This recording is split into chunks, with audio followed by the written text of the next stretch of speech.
The long-term investing industry hadn't really changed that much in the last 50 years as far as their message goes. Don't worry about bear market crashes, just stay the course. The market will always come back. You know, that's not always true. We're going to talk about that in a moment, but here's a place where they have changed a little bit, and that is concerning the ETF market. An ETF is an exchange-traded fund, and they were sort of invented just a little bit before 1993. And really what they are, they're kind of like a mutual fund that you can trade like a stock anytime while the market is open. Well, that was a pretty great advance. It has some weaknesses though, but I really think it was a great invention for the average person. The SPDR ETF, which the ticker symbol is SPY, and it actually tracks the S&P 500. And it was created by a man named Nathan Most and his team under the guidance of State Street Global Advisors back in 1993. But Jack Bogle, who founded Vanguard, I think most of you probably heard of Vanguard, he, together with Warren Buffett, probably preached this doctrine more than anybody, that the average person on the street would be way better off if they just bought the S&P 500 and held it. Well, you can actually do that with the SPDR, the SPY. You can go in and buy it like a stock. Just type in the ticker symbol SPY in your trading software and you can buy a SPDR and it'll track the S&P. Now, Bogle really talked about how it'd be best if you just bought the S&P and held it. Well, that may be absolutely true if you have zero financial skill sets. But if you do have the kind of skill sets that TRADEway teaches, then the O-line philosophy of buy and hold is sort of outmoded. So let's talk about some common myths that buy and holders propagate. And they have my whole lifetime. They're still doing it today. Myth number one about long-term investing is this: the only way to make money is to buy and hold for long periods of time. And that way you can ride out the fluctuations in the stock market. Now that sounds really good, but let me ask, what is the average yearly return on investment that your financial advisor has gotten for you? According to Investopedia, it's probably between 5 and 8%. Is that about right? So I want you to think about that 5 or 8% in a whole year, and we'll talk about whether that's really good or not in a little bit here. But here's what the people on Wall Street do. They are actually who your financial advisor works for. They're in New York City, and they want you to believe you should buy and hold while they are trading your money in stocks. A man named Jack Schwager wrote a book called Stock Market Wizards. And in that book, he talked about a man named Stuart Walton, who was a stock trader, who averaged about 115% return on investment every year over an 8-year period before this book was written. Now, 115% in a year is a whole lot more than 5% in a year, correct? So something there about stock trading could be interesting. In other words, could stock trading give us the potential to boost our return on investment, even if it might be riskier, which that just fits God's laws of risk return, doesn't it? If you know how to manage the risk, however, could you get a little bit higher return if you learn how to do shorter term trading? Well, Stuart Walton could do that, and this book talked about it. And when they asked Walton, do you trade stocks or do you just do long-term buy and hold? He said, oh no, we trade. In fact, sometimes we'll trade the same stock twice in the same day. So obviously, Stuart Walton, who could gain 115% return in a year, didn't believe you should just buy and hold. Now, myth number two about long-term investing is this: just stay the course. The market will always come back. All right, well now here's kind of an interesting article that I clipped quite a number of years ago, but it's still true today. And the title was Why the NASDAQ May Be Hitting the Law of Large Numbers by Maxwell Mayers.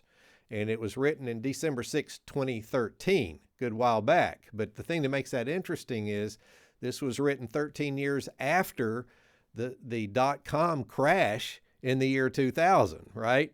So in this article, I'm going to quote from it. It says, the NASDAQ is trading at its highest level in over a decade and is up more than 1,000 points. It goes on and says it's up over 1,000 points in the last year, but if it can eke out another 1,000 points or rally by 25% from where it is now, it will have retraced all of its losses from the dot-com bubble and trade above 5,000.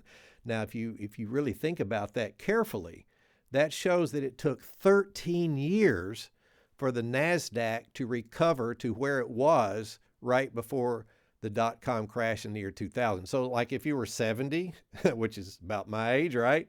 You'd be in trouble if it took 13 years to get back where you were and you had to go 13 years making no money just to get back where you were. And they don't tell you about things like that. All right, so that's something we need to think about is, do you really want to have all of your hard-earned money left in the market to go all the way to the bottom of a bear market crash? Or would it be better if you had a company that would actually pull your money out and leave it in cash while the market tanks and then buy back in when the stocks are cheaper? Could that be better? So let's talk about myth number 3 about long-term investing. You cannot know when to buy or sell a stock. Well, a man named William O'Neill said this: the idea that one cannot time the market is a myth. Now, who is William O'Neill? Well, he owns a seat on the New York Stock Exchange, which he bought with money that he earned trading, short-term trading, between the year 1962 and 1963, so in 1 year. So he started with $4,000 of his salary, and during this 1 year, when he was in his 20s, he invested in just 3 stocks, and now he made enough money to buy a seat on the New York Stock Exchange after that. So do you think maybe he knows a little bit about stock trading as opposed to long-term buy and hold? Well, he actually does, and he owns Investor's Business Daily. So the idea that you can't know when to get into a stock or get out of a stock in any fashion is a myth, according to William O'Neill. And I would agree with him. So when we talk about knowing when to get into a stock or out of stock, we're not really talking about timing the market as much as we're saying that you can know enough about patterns that certain stocks make. This is part of technical analysis. We'll talk about it later, but you can know enough about the patterns that they make and notice historically, maybe over, say, a 6-month period, when they hit a good buy point and then when they hit a series of good sell points. And mathematically, if you put all the right math together, then you can be able to have an educated guess of when it might be at another good buy point and another good sell point. I mean, all of science works on that, right? It's called a hypothesis, and I call it an educated risk in stock trading. But it's enough that the big boys on Wall Street are making millions of dollars in bonuses every year, you know, around December or January, because of all the money they made for clients. So apparently they're able to know when to get in or get out of a certain stock, right? So it can be done. And at TRADEway, what we do is we teach you the type of getting the math on your side that those guys use. If you know the skill sets, it changes everything, and that's what we teach at TRADEway. So you've got to know, if you just think about it, if it's impossible to know when to enter a stock or when to exit a position, then how on earth are all the people that are making millions of dollars on Wall Street, how are those guys doing it? And how are so many average people out there who are trading now, because with the internet, everyone has a trading account, how come so many people are making money if it's totally impossible? So it's all a matter of skill sets, and that's what TRADEway will help you do. In my opinion, I think we've got the best system for trading, and we'll tell you more about how to get involved in a little bit here. Now, myth number 4 about long-term investing is this: you must diversify, right? Now, we know even the Bible teaches that we should diversify, but the problem with Wall Street and many financial advisors is they want you to over-diversify, and that's a problem because that definitely lowers your return on investment.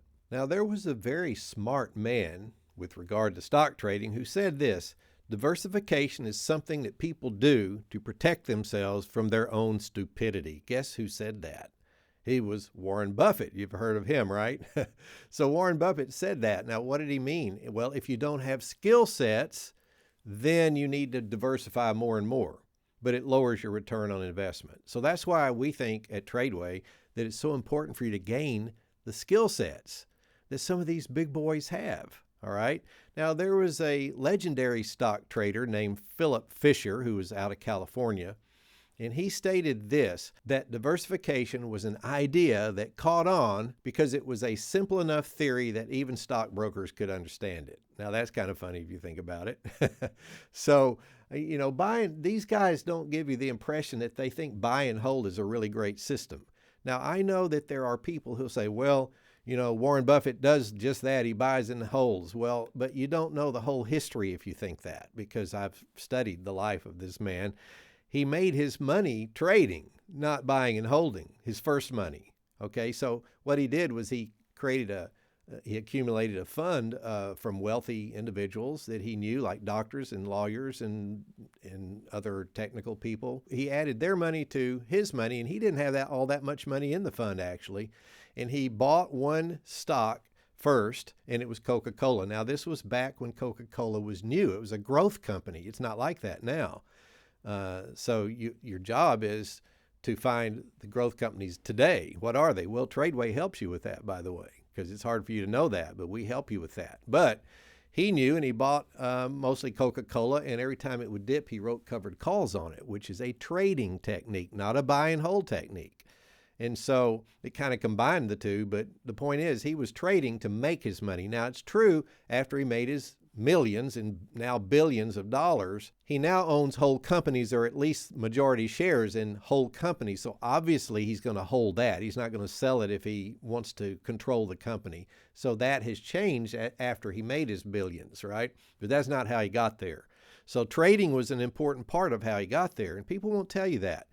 But my question is this: what if you could find a company to invest your retirement money in, which would combine the safety of longer-term, more properly diversified portfolios with shorter-term trading, which according to God's laws of risk return would take a little more risk, although if you manage that risk, it gives you the potential to add to your return.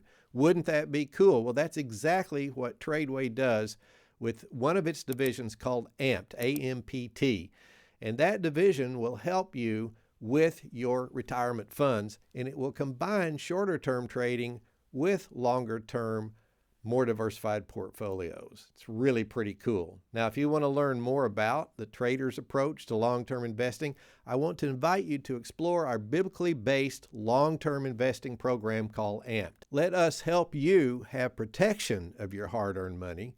Let that be the first priority, to protect your money so you don't lose it. So we're not going to leave your money in stocks all the way to the bottom of a crash ever, and most financial advisors will. And we can even provide you with the potential to make money when the market's on the way down with asset classes that we can leverage that increase in value during bear market moves. In other words, they can make money when the market's moving down. So learn more at tradeway.com/amped-story. That's AMPT-story. That's tradeway.com/amped-story. We'll see you next time.